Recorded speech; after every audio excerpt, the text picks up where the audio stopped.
नमस्कार, स्वागत है आपका जी बिजनेस में। मैं हूं दीपक डोभाल और आप देख रहे हैं आपकी खबर आपका फायदा। कच्चे तेल में उबाल के बाद अब इसका सीधा असर थोक और बड़े खरीदारों पर पड़ा है। कीमतें भी हल्की फुल्की नहीं, एक साथ 25 रुपए लीटर बढ़ा दी गई हैं। लेकिन ये आम कंज्यूमर के लिए खतरे की घंटी है, क्योंकि रेलवे से लेकर ट्रांसपोर्टेशन तक सब महंगा हो जाएगा। सीमेंट और स्टील जैसी चीजों की आवाजाही रेलवे से ही होती है, इनकी कीमतें बढ़ेंगी। सभी फैक्ट्रियों के जेनसेट डीजल से चलते हैं, इनकी भी लागत बढ़ जाएगी और इन सब का खामियाजा अंततोगत्वा आम कंज्यूमर को ही भुगतना पड़ेगा। आपकी खबर आपका फायदा में हम इसी पर आज करेंगे चर्चा, जानेंगे इसका कितना बोझ कंज्यूमर को सहना पड़ेगा और क्या सरकार के पास कोई रास्ता है कि ये आम कंज्यूमर को ये महंगाई का झटका धीरे से लगे या लगे ही ना। इस पर करेंगे विस्तार से चर्चा एक रिपोर्ट के बाद।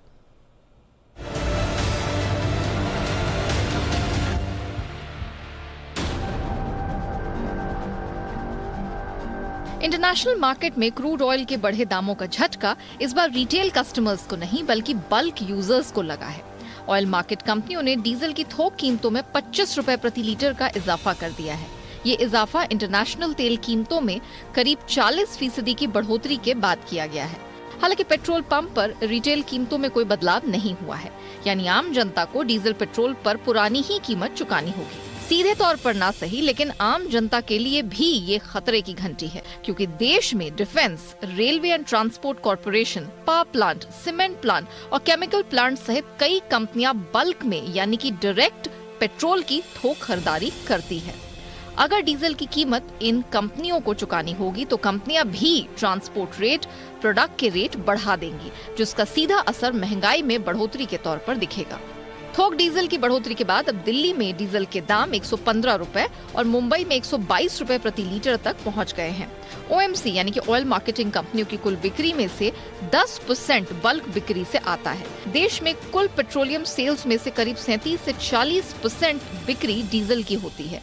डीजल पर डीलर मार्जिन करीब 2 रुपए 57 पैसे प्रति लीटर है। बल्क डीजल महंगा होने से ओएमसी के मार्जिन पर दबाव आएगा।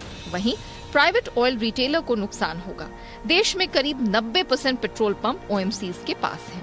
कंपनियों को बल्क रेट डीजल 25 रुपए प्रति लीटर महंगा पड़ रहा है। ऐसे में बस ऑपरेटर्स और मॉल जैसे बल्क यूजर्स ऑयल कंपनियों से सीधे तेल ऑर्डर करने के बजाय पेट्रोल पंप से फ्यूल खरीद रहे हैं।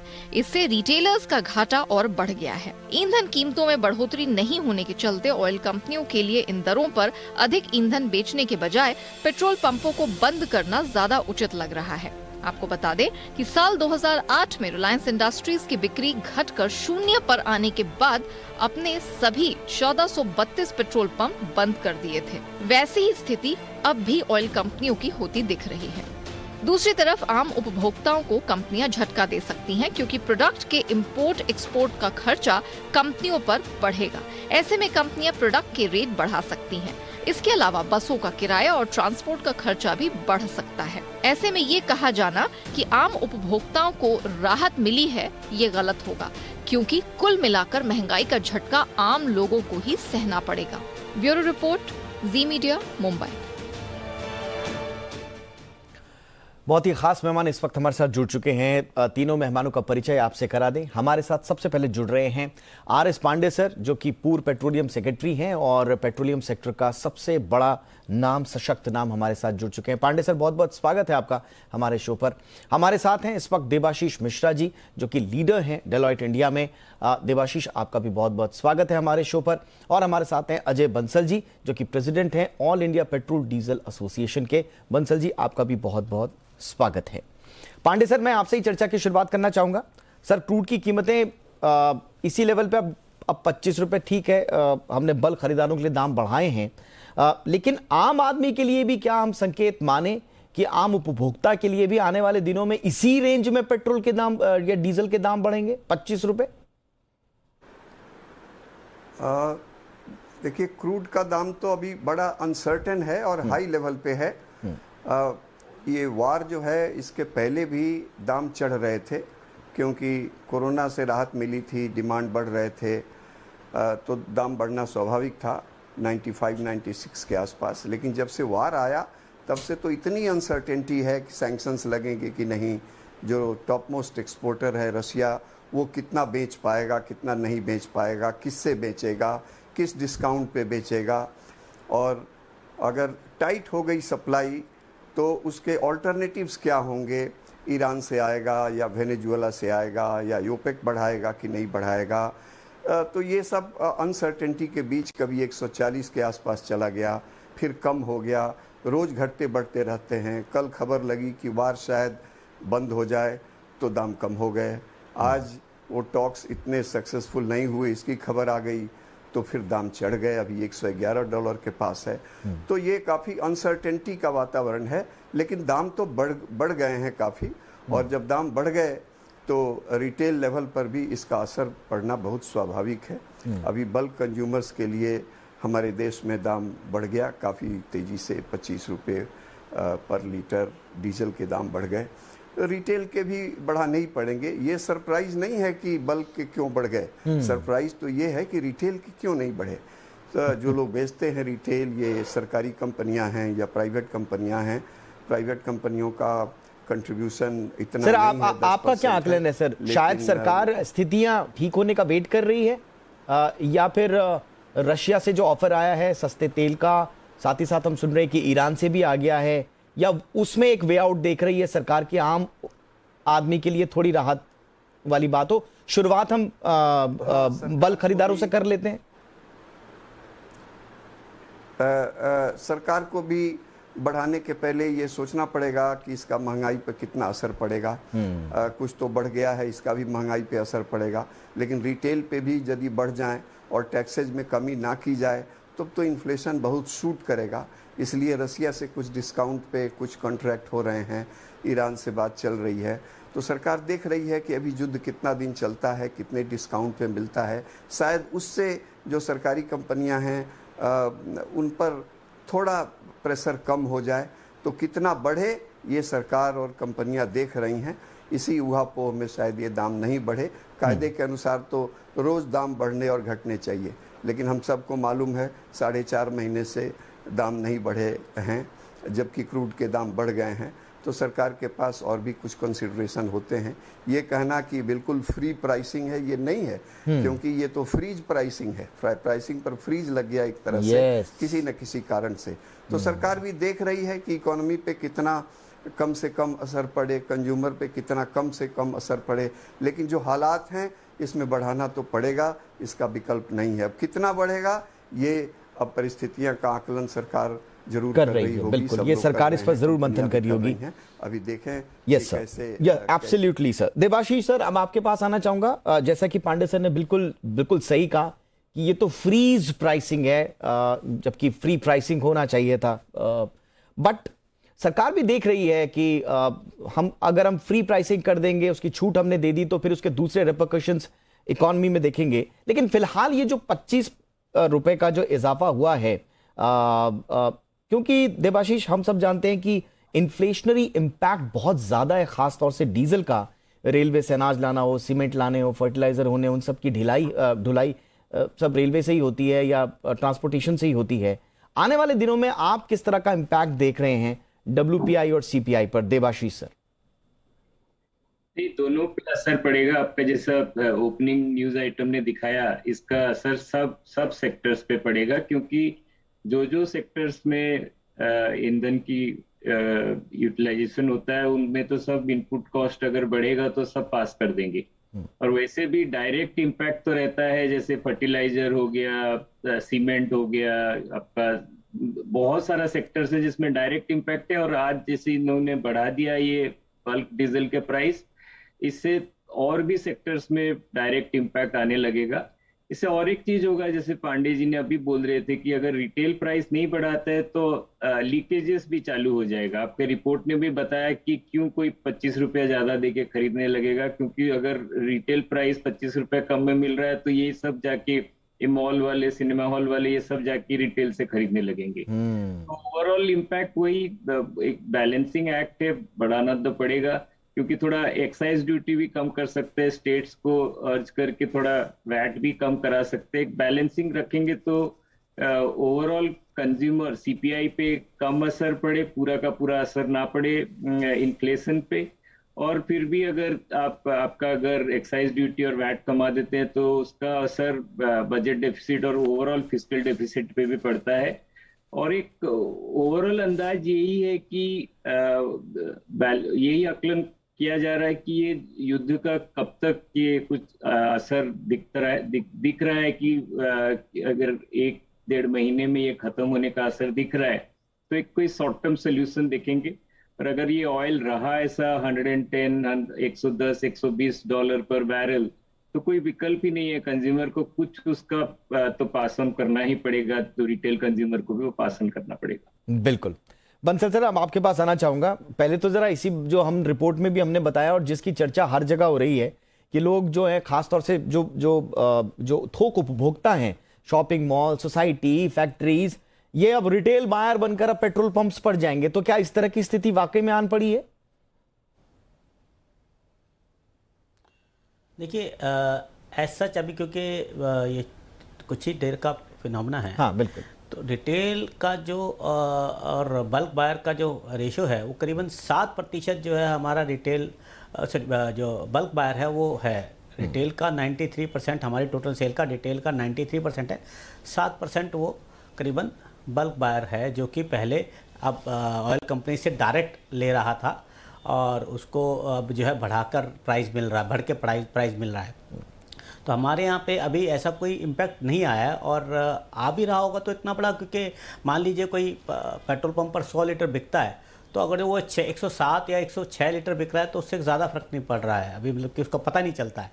तो जो बल्क बायर है वो काफ़ी हद तक वैसे भी सोसाइटीज़ हैं उसके सामने पेट्रोल पंप है तो वो आ जाते थे जनरेटर के लिए। मॉल्स के कुछ मॉल्स ही होते हैं जिनकी बहुत ज़्यादा एक क्वांटिटी होती है तो वो एक अपना कंज्यूमर पंप अपना लेते हैं।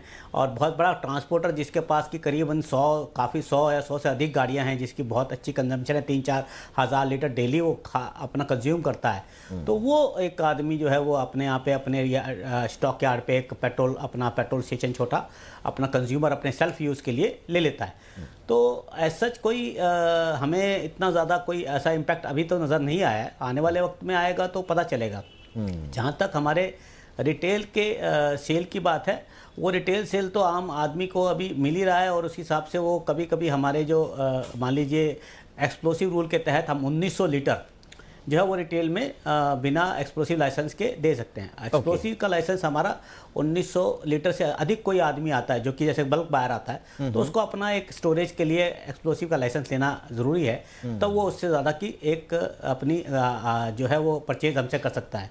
आजकल तो बाउजर्स आ गए हैं हमारे, तो बाउजर्स अप्रूव्ड है तो शायद वो भी सप्लाई हो रहे हैं, तो हमारे पंपों से ही वो बाउजर भरकर जो है वो जो बल्क बायर है उनके पास जा रहे हैं। तो लेकिन बिल्कुल मुझे लगता नहीं है कि ज्यादा इसका इम्पैक्ट हमारे पंपों ऑल राइट सर। तो थोक उपभोक्ताओं के लिए डीजल कीमतों में 25 रुपए का इजाफा हुआ है। अब इसे किस तरह की स्थिति का द्योतक माना जाए? क्या ये ट्रिगर है आने वाले समय में रिटेल महंगाई और बढ़ने का एक संकेत है? क्योंकि जैसा हम लगातार चर्चा भी कर रहे हैं कि डीजल का इन्फ्लेशनरी जो इम्पैक्ट है वो सीधा सीधा है, तो आम उपभोक्ता पर इसका क्या असर पड़ेगा, इस पर हम कर रहे हैं चर्चा। पांडे सर, मैं जरा आपसे स्थिति थोड़ा सा ऑयल मार्केटिंग कंपनियों की भी समझना चाहूंगा। अब बल्क खरीदारों के लिए दाम तो बढ़े हैं, लेकिन क्या वाकई में ऑयल मार्केटिंग कंपनियों को कुछ फायदा होगा इससे, और क्या जो उनकी रिकवरी है उसकी भरपाई हो पाएगी सर? क्या दाम तो रिवाइज करने पड़ेंगे, चाहे कुछ डिस्काउंट पे कुछ तेल मिल जाए रसिया से, कुछ कंपनियों को, सबको नहीं मिलेगी, प्राइवेट वालों को नहीं मिलेगी, और कितनी मिलेगी ये अनसर्टेन है। फ्रेट भी थोड़ा ज़्यादा लगता है रसिया से लाने में। ईरान से मिल जाए तो ज़्यादा सहूलियत होगी, लेकिन अभी ये सब अनसर्टेन दौर है। लेकिन जब दाम बढ़ गए और 4-4.5 महीने से धीरे धीरे बढ़ रहे हैं, इधर और तेज़ी से बढ़े हैं, तो दाम तो बढ़ाना ही पड़ेगा, क्योंकि बल्क में दाम इतना बढ़ा देने से भी इसकी भरपाई तो पूरी तरह नहीं हो पाएगी।